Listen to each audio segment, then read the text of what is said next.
Big exclusive on NewsX. Our editor-in-chief Rahul Shivshankar spoke to the Prime Minister's Office Minister, Dr. Jitendra Singh, and in a resounding move, he's hit out at the Congress party for failing to follow up on the 1994 resolution carrying India's will to reclaim Kashmir under Pakistani occupation. He also questioned the 22-year-long silence of successive governments, saying New Delhi's failure to talk about PoK with Islamabad had consequences.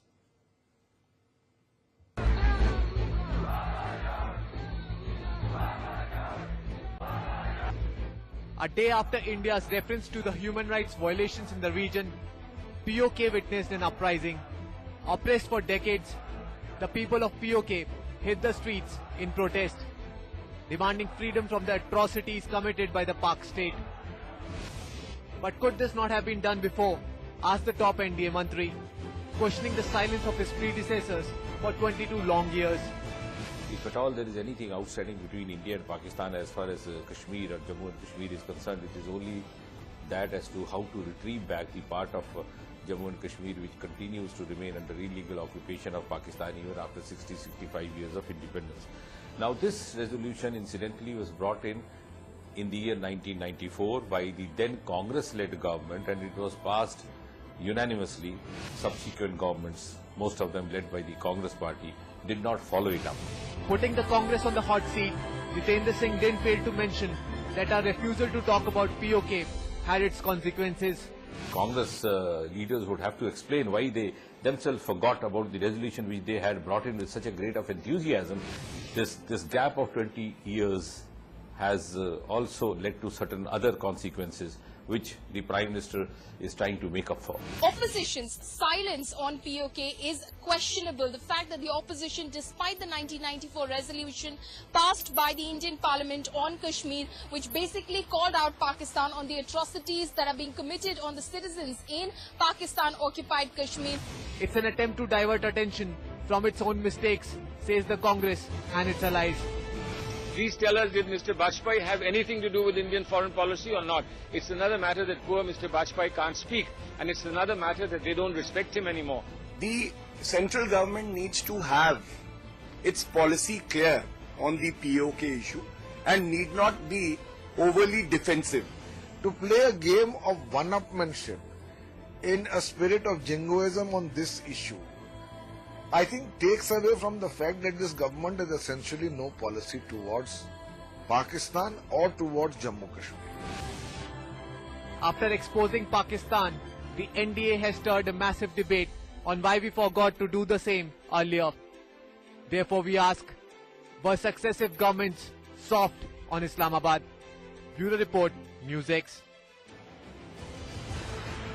Were successive governments soft on Islamabad? That's the central question. Of course, there are different views on this, and I'm sure our panelists will have a couple of things to say about that. We are joined by Gopal Agarwal, spokesperson of the BJP. Also with us, Jaivesh Shergill, Congress Party spokesperson. Major General G.D. Bakshi joins us from Delhi, and Lieutenant General Shankar Roy Chaudhary joins us from Kolkata. Thank you, gentlemen, for being with us. First of all, directly right out of the gate, Jaivesh Shergill, the minister in the PMO, speaking to NewsX exclusively, spoke about a litany of charges, really, that after passing the resolution in 94, it was successive Congress and UF governments that failed to really live up to that expectation and didn't raise PoK or the matter of PoK enough in these succeeding years. Do you buy that argument, first of all? Do you think you were silent for 22 years on PoK?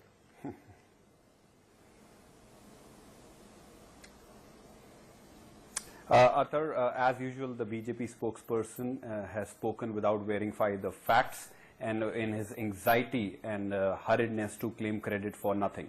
Number one, let me clear the issue and air on PoK. Now, I remember, you would also remember, in year 2007 itself, the ex-Prime Minister of PoK, Sardar Kayam, met the Prime Minister Manmohan Singh in India, and he went on to record, said there is a great support from India to our cause. Before that, Baluchistan happened in 2005, where we openly criticized the use of helicopter guns, where garrison issues were facing Baluchistan. And again in 2005. In 2009, MEA officially made a strong stance to China to say about their economic activities in PoK. We But the registered charge our seems to be, protest that Javi, that India you is not didn't do approving it of loudly that. So or these are the enough. facts. Now You coming didn't do to it. the second. No, 1 second. I'll just clarify the position of the government here. The government is very clear that you didn't do it yes, enough. And the Atar- contention is the Prime Minister's statement and his recent pivot, if you will, on PoK and Balochistan has caused it to come into the eyes of the international community far better and far more visible than you tried on a pro rata basis.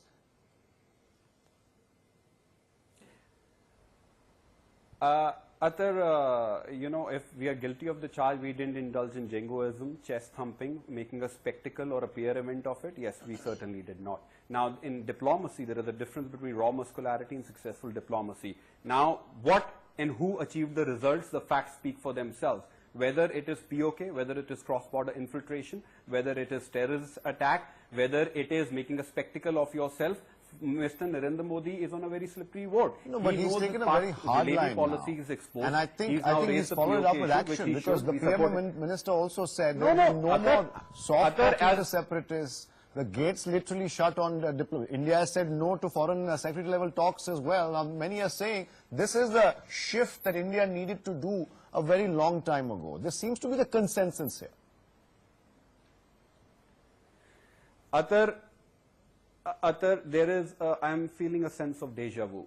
2014 सौगंध है मुझे इस देश की, मैं अपना देश नहीं झुकने दूंगा. Then we heard Miss in UFA, Miss Sushma Swaraj saying we will not talk to till Mr. Lakhvi is in jail. There were talks in UFA. We heard that there will be no talks. No, but when do you remember? 1 second. No, when do you remember Gopal Agarwal? Mango diplomacy. No, give me a second. Gopal Agarwal. When do you remember last the Prime Minister of India? 1 second. Let me complete. They were Jaffis. When do you last remember? From the ramparts of the Red Fort, an Indian Prime Minister thanking the Balochi people and saying how much support he's got. Do you remember a Prime Minister doing that, Javeer? And I want Mr. Agarwal to come in on this. Mr. Agarwal, would you say this time the hope is there will be consistency in the policy as dealing with Pakistan? Let me complete first. Let me complete. The question is, when is the last Prime Minister to do that? There has been, Mr. Atta, let me Mr. Agarwal. Tell Javeer, let's wait for his Atar, when his I am not criticizing. My contention is that Gopalji, just give me 30 seconds. Gopalji, just give me 30 seconds. Just give me 30 seconds. Policy allow Mr. Agarwal to PoK has been, you come when it is your term now. Now let me answer what I have been asked to say about it. It is first time that Pakistan has been exposed. Their double-light hypocrisy with regard to Balochistan and PoK has been exposed. And Pakistan is now completely cornered for its activity on human rights violation, their atrocities on the local people, and international community is now with us. This is the complete strategically moved by the Modi government, where they have created a position which is now very clear, and India is now in a better position to deal it. Even if the Congress says that they have not forgotten 1994 resolution in the parliament, still you see the Salman Khurshid statement, still they are not clear whether what is their position on PoK and the role of Pakistan in Balochistan and PoK. Now, if they are clear, they should support what the PM has said. If the PM has taken the line which was the parliament line in 1994 resolution, which is very much needed at present time. So they should now at least support the PM instead of supporting the line. They are now still now talking about. Do you not support the Prime Minister's line, Javeer? Called for. Do you not support it wholeheartedly? That's the question. Atar, you see the Salman Khurshid statement today. Without mincing in any words, we said in official, we support the Prime Minister's stand. Sir, let me complete. We support PM's stand on PoK. We support that he should expose Balochistan human rights violations. We have just urged that I hope it is just not a rhetoric. He takes it to international level at United Nations. He raises in bilateral tax. This promise should cross the walls of Red Fort. Is that not a justified demand? he was very that his hard, stiff stand should not get lost in the podium of independent speech. Javier, if this is your demand, concrete on the ground. As the opposition, we support what he said on PoK. We want action. We want implementation, like he promised. Now we cannot have a situation when Colonel. When he says, sir, please, why are you anxious about why didn't you act we don't want a situation where Colonel Mahadit's Colonel Mahadit's funeral pyre is still burning and he's in Pakistan, he's breaking bread, and in India he comes, I can't tolerate my soldiers dying. We just want to remove the inconsistency and want to see his promises turn into real-time actions, and we support him on that. Okay, I think there is another aspect to it all, because the PMO Mantri also made sure he gave a direct enough warning out. There were two aspects of the interview. If you support one short question. One second. The second aspect, General Bakshi, of the particular interview I am referring to. Gopal ji, ek second. Break ke baad aake I'll come to you. General Bakshi, the second aspect of the PMO Mantri's interview was that he gave enough indication and hints that the kind of rules of engagement while dealing with Pakistan on one hand and separatists on the other have changed. There will be no more mollycoddling now, and that's what many hope will be the consistent phase from now on, and that's a very important distinction the minister has made.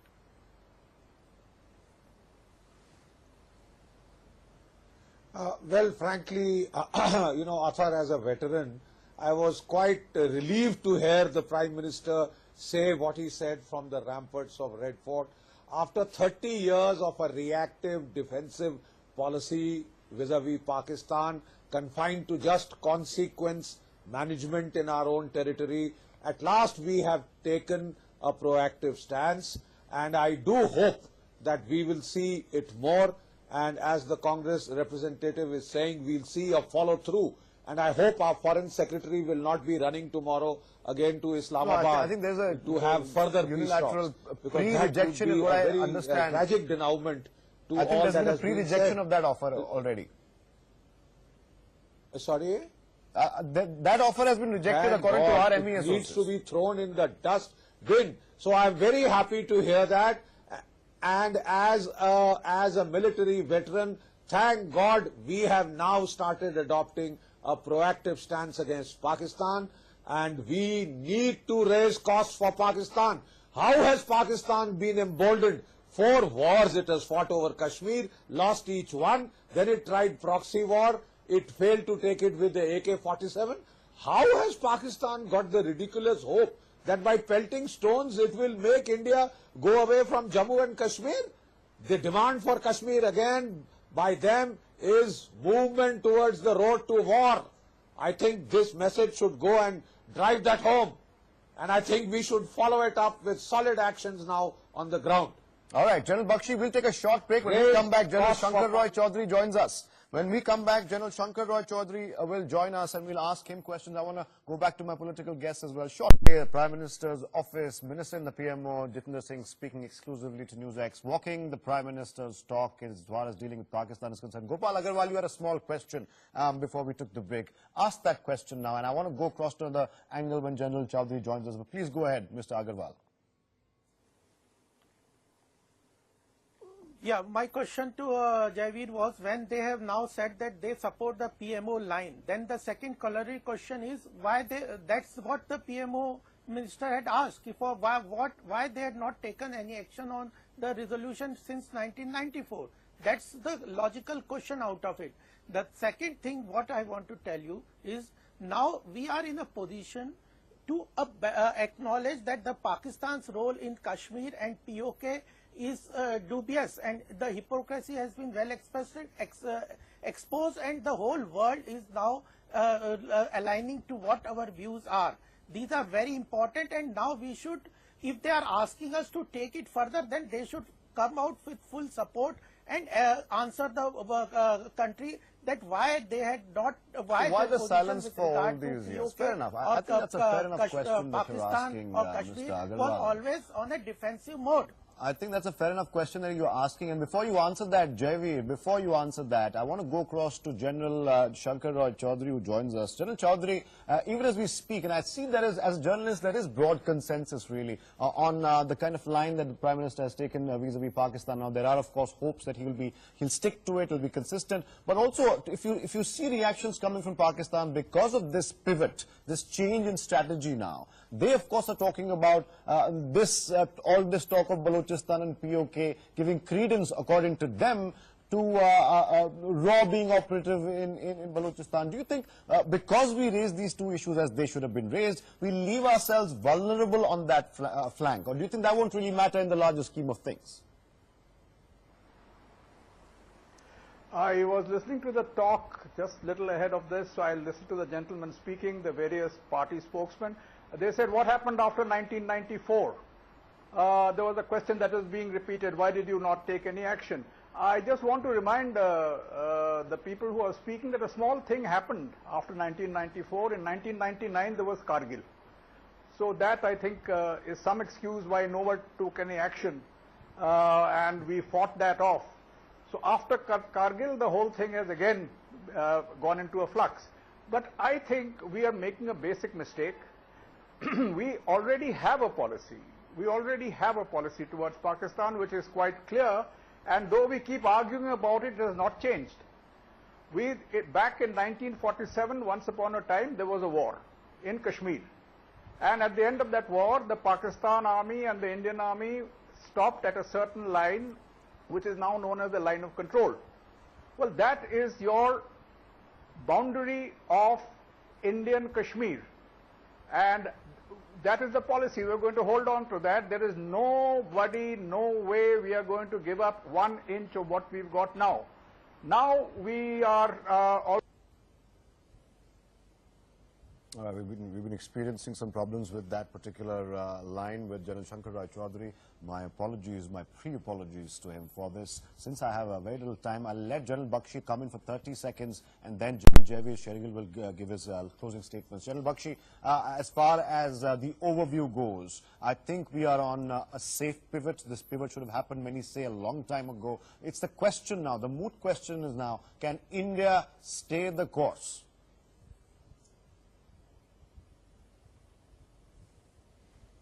India will have to stay the course. We must stay the course, for God's sake. We have been reactive, defensive, consequence management oriented, confined to our own side of the border for far too long. It is time now to raise costs for Pakistan and clearly indicate to Pakistan that if it is dreaming of flying its flag on Srinagar, it is going down the road to the next war with India. There will be costs, there will be serious repercussions, there will be serious consequences. And I think the Prime Minister's message from the ramparts of the Red Fort underlines the consequences and the red line being drawn of Pakistan's a line in the disastrous sand policy. that Prime Minister Modi has drawn. Is we'll have to wait that their people are very subjective, the Pakistani military staffs. I'll give Javeer Shergill an opportunity to answer the question Mr. Agarwal raised, but very quickly, Javeer, we'll end with that. You have 30 seconds.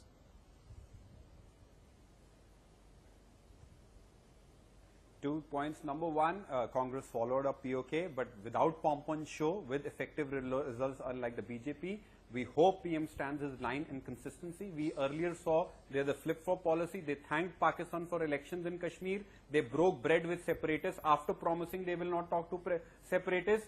People raise Pakistani flags on our soils. It takes them 4 days to register an FIR. We are alienating our neighbors. China is increasing presence in PoK. China and Nepal, China and Sri Lanka. So foreign policy has to literally extend or transform from the virtual world into the real world.